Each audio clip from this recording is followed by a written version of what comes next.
Mace's brain shut off, or at least part of it had, because he was pretty sure that if it hadn't, he'd be freaking out right now. A what now?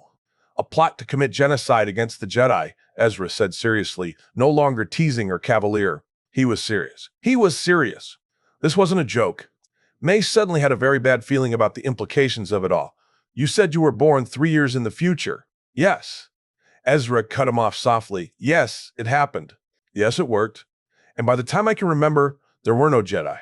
Mace closed his eyes and really thought about it, ridiculousness notwithstanding. He could see it in his mind's eye. The Jedi being hunted down if the Republic lost. Hunted like dogs by the droid armies simply for what they were. But he never entertained the idea that the clones would be the ones to do it. But this, it was a terrifying thought, but not altogether out of the question. Skywalker and his Padawan had run into a parasite similar to what Ezra was describing, and if a living organism could do it, science was never far behind. The horrible thing about the whole situation was that it wasn't out of the question. It was even disgustingly plausible. Well, not the time travel, but the other stuff, yeah. Say, I believe you. Mace opened his eyes to find Ezra watching him nervously. If you were born after the genocide, what happened to you? Ezra shifted from foot to foot, clearly uneasy with telling his story. Before I was trained, my ability to touch the Force was drastically reduced. I didn't even notice it. As far as I can remember, I never moved anything by accident or did anything remotely Jedi-like when I was growing up.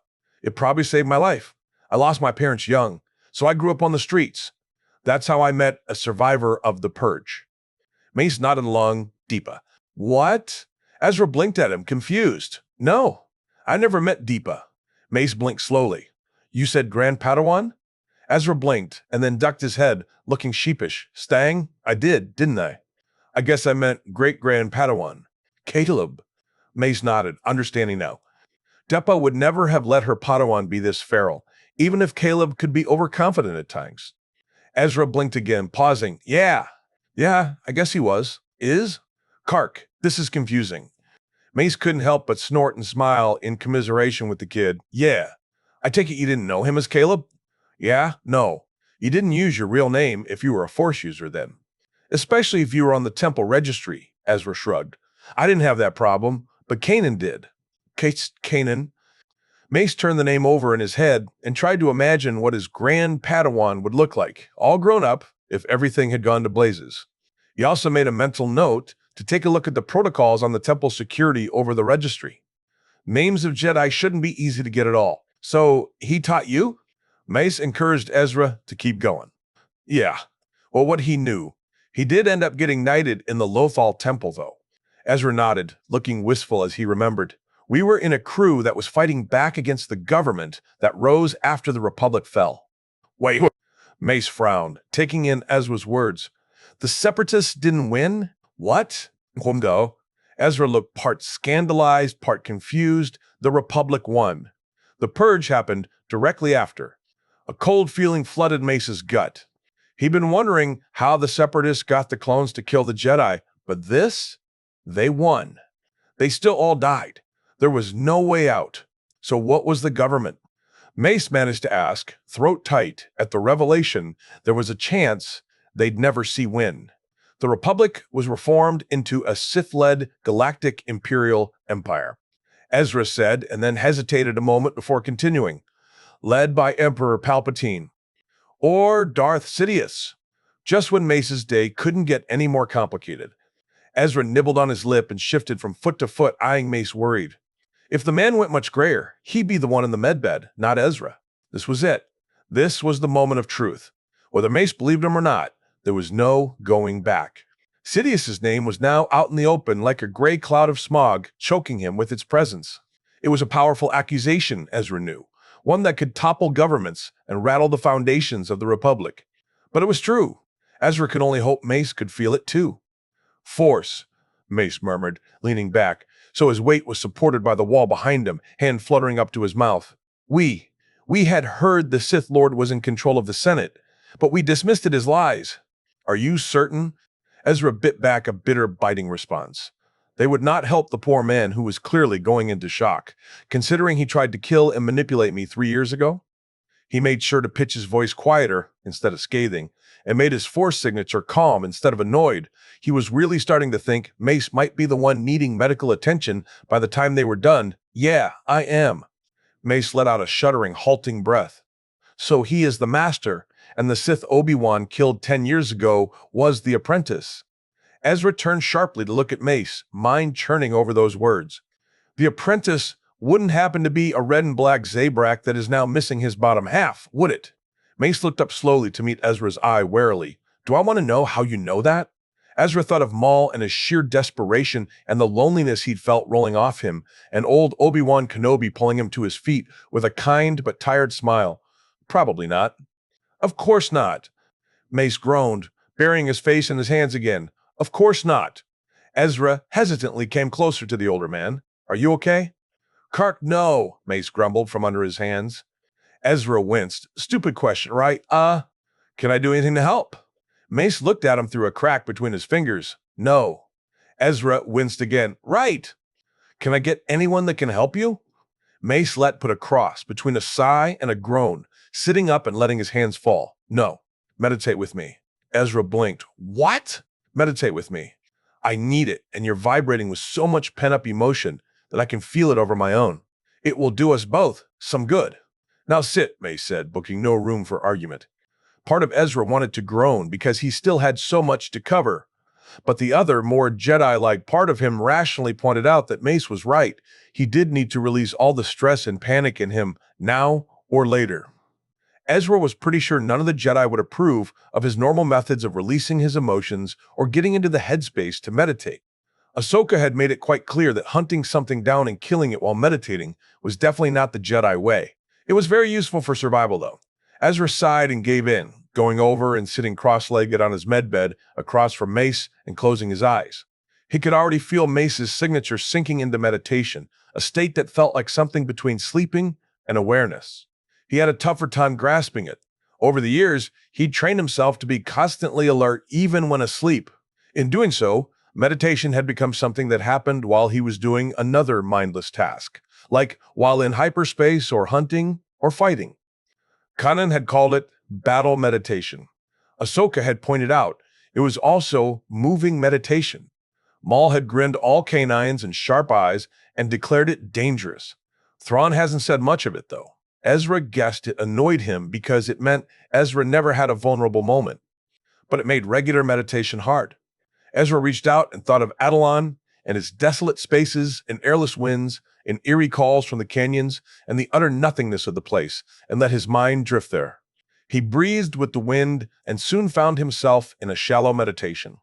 Mace was right. He had a lot of pent-up emotion. Here, envisioning Atollon, they came in the form of the howling winds. Ezra let them one by one wash over him before letting them pass. Fear, doubt, uncertainty, anger, hopelessness, helplessness, despair, stress, nervousness. They all came and went until, finally, it was quiet enough to hear the chattering of the native oversized spiders. Ezra released the image and floated quickly back to the surface, where he sat in the destroyer's medbay. He stared up at the white ceiling. He didn't know the name of the ship he was on. He looked down to find Mace still deep in meditation. Figured. Ezra had gotten good at meditating well and fast over the years. One didn't have the luxury of time in a war. He did feel better and more settled now that he had dealt with it all instead of shoving it in the back of his mind to stew. He felt slightly bad about not offering to meditate with Mace, but he wasn't ready for anyone to be in his shields again for a long time. He took a moment to think over the last few hours. Days? Weeks? He had been so close, almost home. And Izzy, almost back with Hera and Sabine and Zeb, and the little life now hopefully recognized in Hera. And now he was here in the past, separated not just by unknown distances, but decades from them. He took a moment to let his sheer grief wash over him. He just wanted to go home. It wasn't fair. He'd given almost everything he'd had to the cause, to the rebellion, to making a future for himself and others. One without fear and danger and hate, and he'd come so close to seeing it. And now he was back at the beginning of the nightmare, on the other side of his happy ending. At the beginning of the tragedy, instead of the end. It wasn't fair. He was on the other end of destiny, and he didn't even get to see it. to taste his efforts, to know it was worth it, to know if they'd won at all. Ezra shook his head physically to shake the thought away quickly. They had to have won. They had to have, because if they hadn't, he'd lose his mind. No, Hera and Zeb and Sabine and Ahsoka and all the others he'd known or never gotten the chance to, they'd won. They'd made it out. They'd survived. They'd lived. They had. And now he had to keep pushing through, keep fighting for them. He had a chance here to make it better, to make it right, to fix everything, for good. Ezra picked up the data pads Pons had given him and set to work, ignoring the thoughts that whispered he'd never really know if his family had won or even survived. That whispered he could make it all so much worse. That whispered there was no way back. Ezra grit his teeth and stared down at the image of Palpatine smiling like a grandfather would at the camera. If he couldn't go back, then the only way out was forward. Mace really wasn't sure what to do with all the information he'd just been given. Yes, it was all important, a matter of life and death even, but what to do about it was the problem.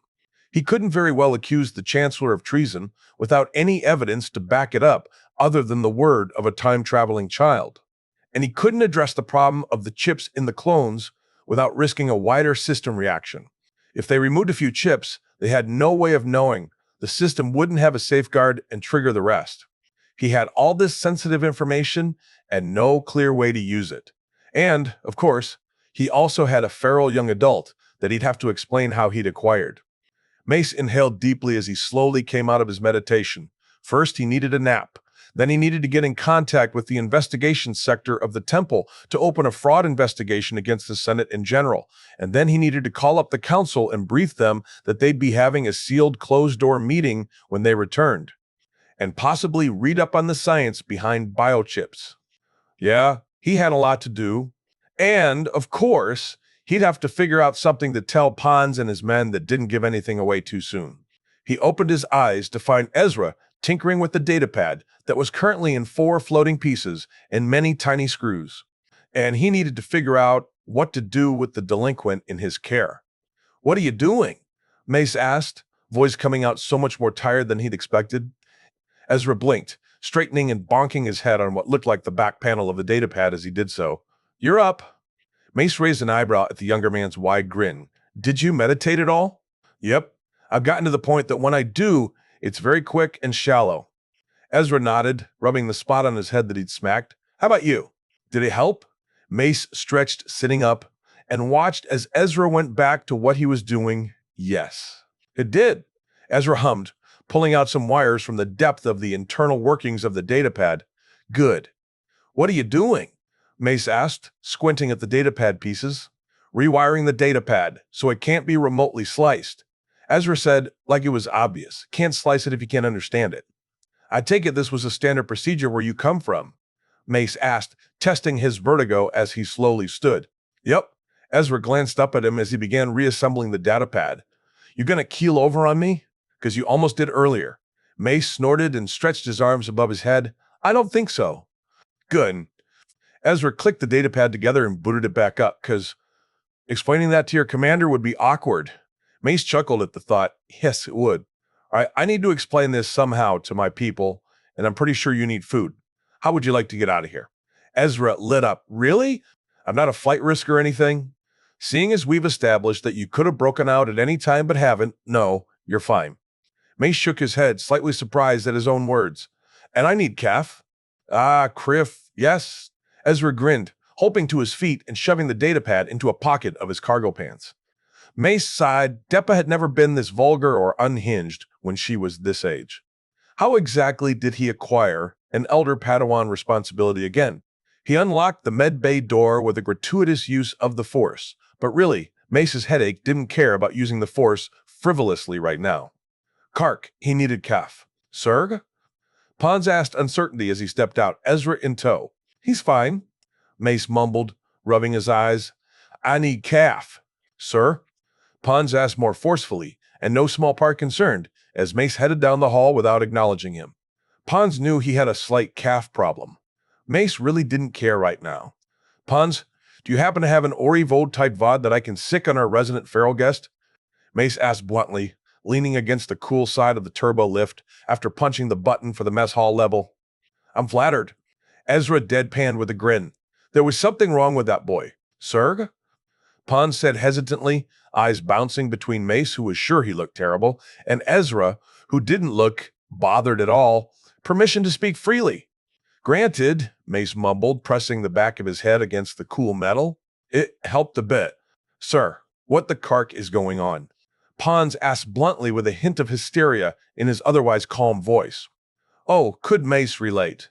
He winced as the lift dinged, coming to a stop.